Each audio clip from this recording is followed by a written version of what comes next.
race. Meanwhile, Dimaga doing a very nice job extending that creep, grabbing a 4th expansion. Still no major engagements except for this little Zergling skirmish here at the expansion. And one poor Zergling caught by those Phoenix. They actually waste 50 energy on a Zergling to deny that scout. Why not? Take away those towers. Unfortunately, this creep is being expanded. If F.A.O.D is just not going to build anything, he may as well be getting an observer and killing off all of these creep tumors. If you don't want to engage, at least do something to harm your opponent. And Dimaga looks like he's content just to continue upgrading those Zerglings, getting Overlords, Ultralisks, and Overlord speed, no Ventral Sacks for drops or anything like that. And there is the Hydra Den. I guess he foresaw or spotted that Void Ray, and is getting ready to deal with that anti-air, but still, neither player engaging. These Phoenix just flying around, identifying every threat. A 4th expansion going up, and there it is, finally an engagement. Zerglings having to retreat because of this nice, robust army of Zealots and Colossus who will so well counter those Zerglings. Ultralisks, however, do very well. They don't do as much damage as they could against Zealots, but they don't take much either.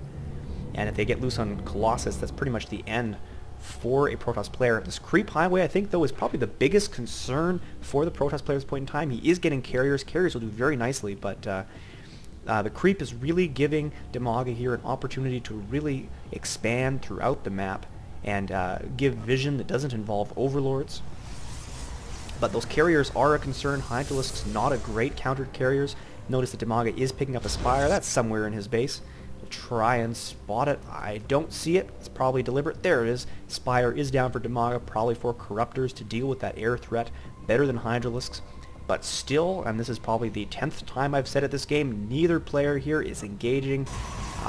We are getting another Stargate, 2 Stargates up for F.A.O.D, so he's going to be pumping those carriers. I think he has level 1 weapons. I'll try and find that Cyber Core. There it is. We do have level 1 weapons and level 1 armor on the way, so he is planning a carrier transition. Finally, some Infestors to come along with those Zerglings and Ultralisks. No Banelings, who am I kidding? Not against a Protoss player. I'm thinking against Terran.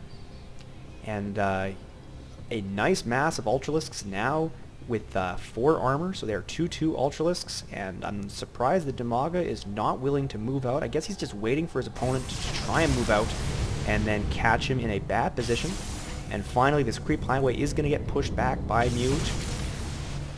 He is well to do so, using that observer, push back the creep, deny his opponent that extra speed, but Dimaga is just completely unwilling to press out, not until he has 200 supply. He is ahead of his opponent in that regard, producing 11 Corruptors to deal with those carriers. So a ton of Corruptors coming out for Dimaga to deal with those carriers, and this force of Ultralisks I think will do very well against this Protoss combination. The Zealots, like I said, aren't armored, but they really will suffer against the splash of Ultralisks, and they don't do much damage because of that high armor. 2 attacks of 10 each will be reduced by 4, so only 6 each, almost a 50% damage reduction because of that heavy Ultralisk armor. And that, like I said, that cleave will be pretty devastating. I think what Dimaga's planning to do here is he does not want to engage. He's content just to take control of half the map. Doesn't want to risk putting himself in a bad position by engaging the Protoss. Wants to counterattack instead of attack. And this is consistent with what I have seen from a lot of late game Zerg play, is to be reactive, not aggressive. Early game is good for aggression against Protoss, but better to wait. Still, neither player really wants to be the first one to stick his neck out. Now picking up a fifth base for the Protoss player. No 5th base for Dimaga. I'm kind of surprised. He has so many minerals. Why not just build a ton of hatcheries? And there it is, finally pressing out several air units, a Colossus, tons of Zealots moving out, but Dimaga obviously sees this coming because of his control on the creep. And a huge army of Corruptors is just going to lay waste to this Protoss force. Large ground force getting ready to pincer. He does have 2 control groups, you see, 1 and 2. They are getting a nice flank off, so let's get rid of this real quick. Corruptors quickly eliminate those Void Rays, and this Carrier and Colossus just going to be annihilated. All the Zealots are completely torn apart by these Ultralisks, and Dimaga completely decimates his opponent. There is nothing left here for the Protoss player. Down to 140 supply, under 191. Dimaga barely lost a single unit.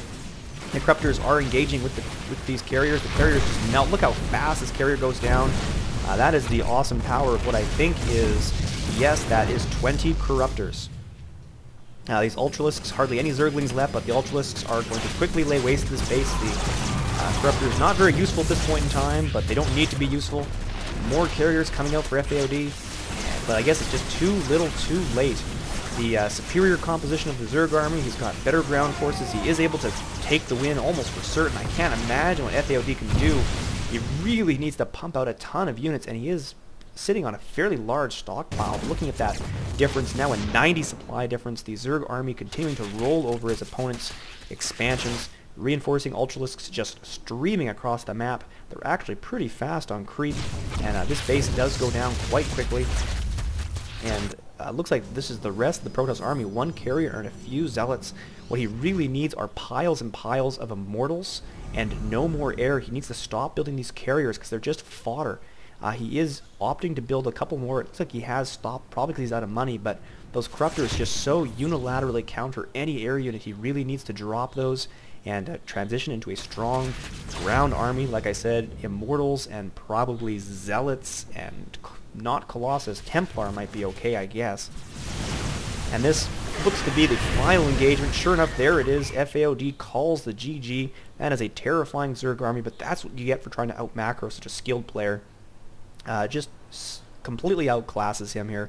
Dimaga did well to wait. And I just want to point out these control groups. This is something that Dimaga has been doing very well lately compared to most other players, as he is consistently splitting his two armies into two equal groups. Look how many Ultralisks this guy has. That's absurd. And a third group of specialists. And he was able to get a nice flank off. Ultralisks here, just annihilated that Protoss ground force. So long game, not much happening, but Dimaga handily dispatches his opponent. So keep tuning in, guys, to IC Cup TV. Check out this tournament on TeamLiquid.net. And until next time, have a good one.